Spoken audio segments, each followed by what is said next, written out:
মোহাম্মদ বিন কাসিম ১৭ বছর বয়সে ভারতবর্ষ বিজয় করেছেন। আব্দুর রহমান বিন আউফ রাদিয়াল্লাহু তাআলা আনহু যখন ইন্তেকাল করেন, তার স্ত্রীরা তার কাছ থেকে মিরাস হিসেবে যে সম্পদ পেয়েছিলেন তার বর্তমান বাজার মূল্য ১৫০০ কোটি টাকা। ভুলক্রমে একটা বাঘের বাচ্চা ছাগলের পালের সাথে মিশে যায় এবং সে ছাগলের মতো ডাকে, ছাগলের মতো ঘাস খায়, সমস্ত আচরণ ছাগলের মতো করে। এরপর একটা বাঘ যখন ছাগলের পালে আক্রমণ করতে আসলো, দেখলো যে ছাগলের পালের সাথে একটা বাঘের বাচ্চা মিশে আছে।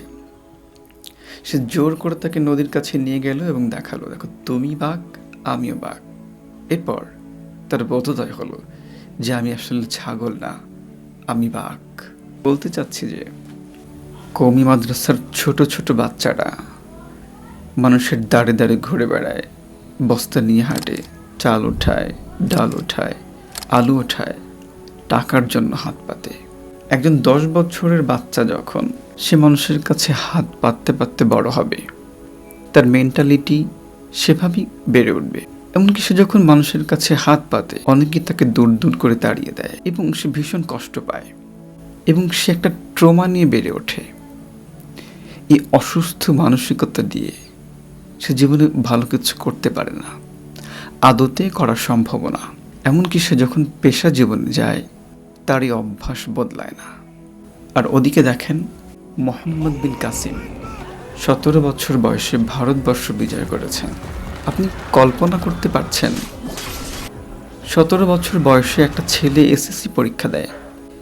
এত ছোট ছেলের দ্বারা এই বিশাল সাম্রাজ্য কিভাবে বিজয় করা সম্ভব হলো? এর একটাই কারণ, সে যে পরিবেশে বেড়ে উঠেছে, সে যে আলো বাতাস নিয়ে বড় হয়েছে, সেটা এমন আলো বাতাস যেখানে বিজয়, প্রতিরোধ, যুদ্ধাভিযান নিয়মিত ব্যাপার। আর সে পরিবেশে বেড়ে ওঠার কারণে সে এমন মস্তিষ্ক নিয়ে বেড়ে উঠেছে যার দরুন ১৭ বছর বয়সে তার ভারত সাম্রাজ্য বিজয় করা সম্ভব হয়েছে। আমরা ছাত্রদেরকে কোরবানির গল্প শোনাই, কিভাবে কোরবানি করতে হয়, দিনের জন্য কোরবান করতে হয় জীবন, সেটা খুবই ভালো।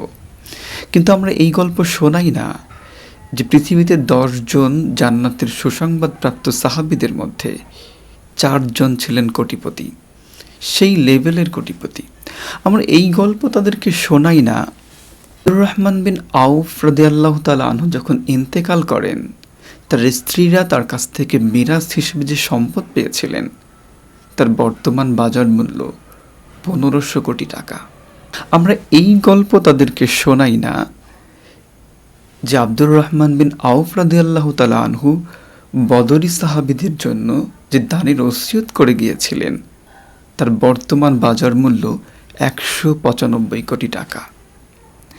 আমরা এই গল্প তাদেরকে শোনাই না যে আব্দুর রহমান বিন আউফ রাদিয়াল্লাহু তাআলা আনহু ৭০০ উট বোঝাই যে সম্পদ দান করেছিলেন সেই সম্পদের পরিমাণ ৫০ থেকে ৬০ কোটি টাকা।